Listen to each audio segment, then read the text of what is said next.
Chegou a hora de esclarecer sobre previdência e aposentadoria. Hoje o deputado Arnaldo Faria de Sá não está aqui, mas nós recebemos mais uma vez o advogado Márcio Coelho, representando o deputado. Muito boa tarde, doutor. Adriana, como é que vai? Leão Lobo, como vai? Tudo bem? Tarde. Mais uma vez aqui com vocês, à disposição de vocês para responder dúvidas sobre previdência social. Prazer receber o senhor aqui. Obrigado. Aqui tem uma pergunta de um telespectador que diz assim: como eu posso verificar se o patrão está realmente pagando a minha contribuição para o INSS? Infelizmente, a cada dia que passa, nós temos verificado que muitos e muitos empregadores deixam de recolher o INSS do empregado. E na hora que o empregado vai se aposentar, surge o problema, inexistência de contribuições. Mas há uma maneira de o empregado fiscalizar se o patrão está efetuando essas contribuições ou não. Como é que ele faz isso? Ele pode ir num posto do INSS, qualquer posto do INSS, munido da carteira de identidade dele com o CPF. E ali solicitar um documento chamado CNIS, Cadastro Nacional de Informações Sociais. O que é esse CNIS? É um extrato contendo todas as contribuições existentes em nome dele, desse empregado. E é por ali que ele vai fiscalizar e evitar problemas futuros na aposentadoria. E aí, se houver o problema, se tiver falhas, o que o empregador pode fazer para reparar isso? Então, o empregador, às vezes nem sempre a culpa é do empregador, às vezes é o contador que, enfim, não contribuiu. Ele pode efetuar essas contribuições em atraso e assim eliminar aquele problema, desde que ele seja alertado. E para isso é importante o empregado obter esse documento. E aí o que ele tem que fazer? O empregador tem que procurar o INSS, é isso? O empregado, evidentemente, de posse do CNIS, pode entrar em contato com o empregador, com o patrão, e falar: olha, está havendo um problema aqui que eu estou registrando que não há contribuições do meu nome. E a partir daí, sanar o problema. Bom, e agora tem mais uma pergunta aqui, Vamos olha. lá. Quem sofreu acidente do trabalho e perdeu parte do dedo indicador? O perito do INSS diz que não tem direito à indenização. O perito tem razão? É normal o perito falar, muitas vezes, ao segurado que a perda de parte de um dedo não traz problema nenhum. Evidentemente, isso não corresponde à realidade. A mão, cada dedo da mão tem sua função. Se não fosse assim, não teríamos 5 dedos na mão. Cada perda, cada subtração traz um decréscimo.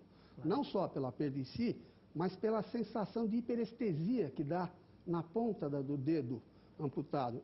Isto dá direito, sim, a um benefício chamado auxílio acidente. Esse benefício, quando a subtração é pouca, o INSS dá alta e não paga.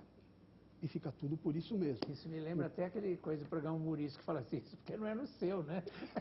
Pimenta nos olhos dos outros é refresco, né? Já diz o ditado. Então é importante que o trabalhador procure a justiça estadual está aí para isso, e repare essa ausência de assistência e pleiteie o auxílio acidente, que é o benefício que ele realmente tem direito de receber. É um benefício mensal, de prestação continuada, que não impede o trabalhador de continuar até na própria empresa, recebendo o salário mais o valor do auxílio acidente. Doutor Márcio, quem trabalha registrado está trocando uma lâmpada em casa e caiu da escada. Depois do tratamento ficou com um problema na perna. Essa pessoa tem direito a algum tipo de benefício além do auxílio-doença? Essa pergunta é importantíssima. Milhares de pessoas trocando lâmpada, andando no telhado para consertar o telhado, acabam se acidentando. Tendo registro em carteira e sobrevindo nessa situação uma incapacidade parcial, como por exemplo a perna que não se mexe, ou um punho que enrijeceu, ele tem direito ao auxílio acidente que acabamos de falar. Isso é importantíssimo, porque muitas e muitas pessoas sofrem esse tipo de acidente, estão registrados, mas não sabem que poderiam pleitear o auxílio acidente. Quer dizer, além do auxílio-doença... Isso. Uhum. Além do auxílio-doença, ao término do auxílio-doença, ele passa a ter direito ao auxílio-acidente. É importantíssimo esse benefício. Inclusive, né, doutor Márcio, porque muita gente tem a impressão de que esse auxílio-acidente, porque antigamente só acontecia quando a pessoa estava indo ou voltando para o trabalho, ou então quando acontecia no próprio trabalho, mas hoje não. Mesmo em casa, a pessoa, se acidentar, tem direito a esse auxílio. É um grande avanço social. A lei estendeu esse auxílio-acidente a todas as pessoas que, estando registrada, sofre um acidente, não importa se no trabalho ou em casa, e até mesmo jogando futebol. Aquele beck de fazenda que quebra a perna da pessoa, entendeu? Tem direito ao auxílio acidente. Perfeito. E olha, quem sofreu um acidente no trabalho, um acidente grave, ficou com sequelas, mas o patrão não comunicou o acidente ao INSS, o que fazer? Então, isso também, infelizmente, é uma situação que ocorre com bastante frequência. O patrão, por diversas razões, não comunica ao INSS a ocorrência daquele acidente. E a pessoa vai receber o auxílio-doença enquanto necessitar tratamento. Mas, ao obter alta, ele não recebe absolutamente nada. E, às vezes, fica numa situação muito séria, porque o acidente não foi comunicado, não tem direito a coisa. Nesses casos, a nossa recomendação é que busque a justiça.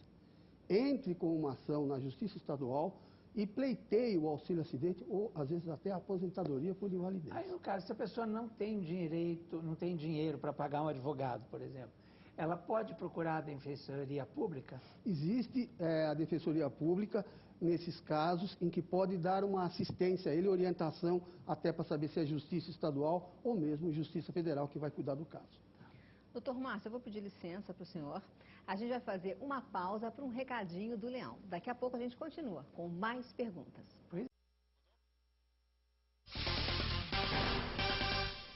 Continuamos com o advogado Márcio Coelho respondendo as suas dúvidas. Para ter a sua pergunta respondida aqui, é fácil. Mande um e-mail para a gente, noticiasdemais@cnt.com.br. A gente está esperando. Maravilha. Vamos começar, que tem mais perguntas aqui, viu? Vamos lá.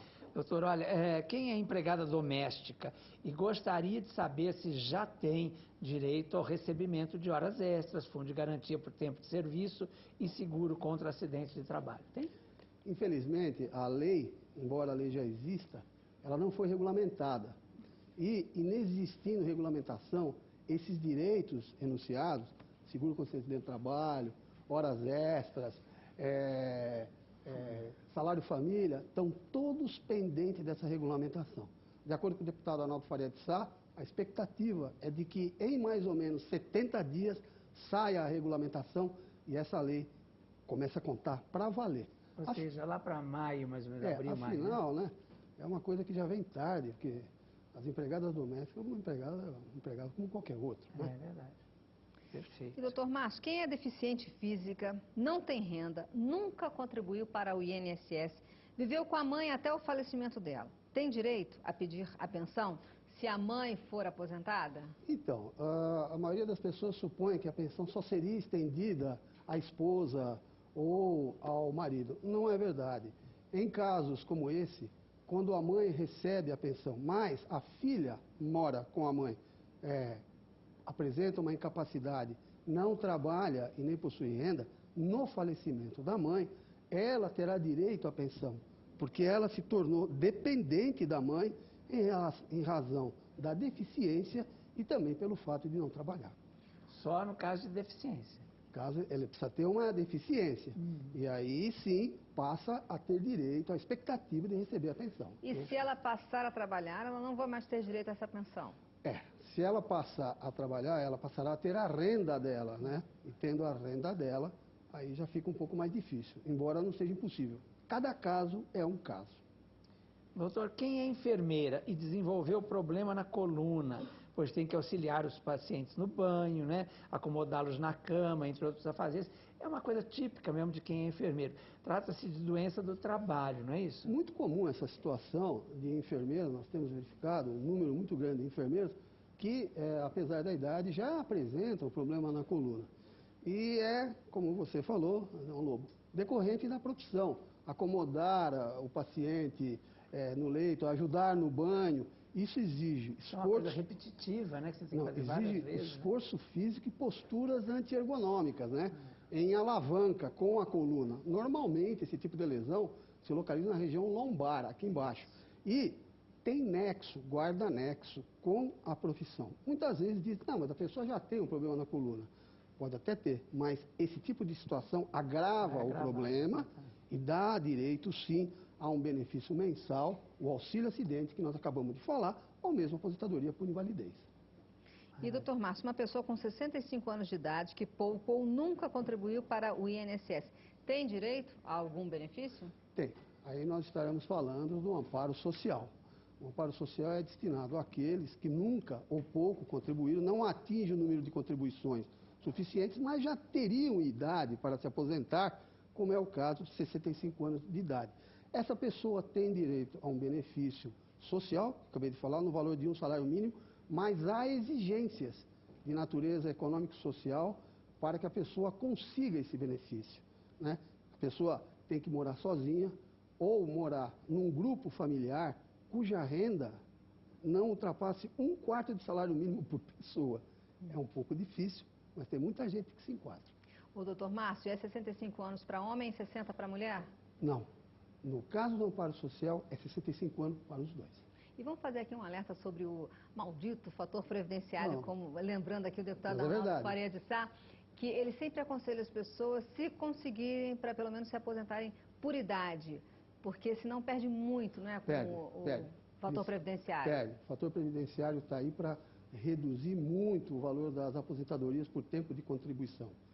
Sempre que possível, a pessoa, antes de se aposentar, verifique se atende também às condições de se aposentar por idade, porque na aposentadoria por idade não entra o famigerado fator previdenciário que o deputado tanto luta para derrubar. E como é que estão essas negociações lá para derrubar esse fator? Olha, o governo não vê com bons olhos, né? E a nossa expectativa, a esperança que nós temos é que esse ano, em se tratando de ano de eleição, o governo fique um pouco mais sensível ao clamor público que pede realmente a extinção do maldito fator previdenciário. E o aumento para os aposentados? Já foi, né? Foi de 5,6, foi pouco. Não chega a ser nem a inflação, não acompanha a inflação. Todo mundo sabe, né, que isso é uma injustiça, porque não acompanha a inflação. É como se em cada aposentadoria tivesse um cupim, que vai roendo aos poucos, com o passar dos anos, aquela aposentadoria, pois não reajusta sequer com o valor da inflação. É uma outra luta do deputado. Outra injustiça também para o bolso do trabalhador. Muito grande. E outra injustiça é também o pagamento do INSS para aquelas pessoas que já se aposentaram, voltam a trabalhar e continuam contribuindo. Isso é desaposentação e com a palavra está o Supremo Tribunal Federal para nos dizer se é válido ou não a desaposentação. Tomare que ele diga que sim. É a expectativa de todos nós. Porque antigamente esse dinheiro era guardado, né? Era um pecúlio. Esse dinheiro transformava-se num pecúlio, que era dado ao segurado que prosseguia trabalhando depois da aposentadoria. Mas hoje tiraram o pecúlio e esse dinheiro é como se o aposentado tivesse jogado fora. Essa contribuição, infelizmente, de nada vale. E agora a gente aguarda então essa decisão da desaposentação. Pelo Supremo Tribunal Federal, que está com a palavra. Vamos torcer. Doutor Márcio Coelho, muito obrigada pelas suas informações, pela sua presença aqui. O deputado Arnaldo Faria de Sá não pôde vir aqui, mas todo sábado ele está lá no Jabaquara. Está lá no Jabaquara, atendendo a partir das 9 horas. O telefone é 5015-0500. E quem quiser o Estatuto do Idoso, basta ligar para esse telefone, que será enviado gratuitamente ao destinatário. Muito obrigada pela sua presença mais uma vez. Eu é que agradeço. Muito obrigado.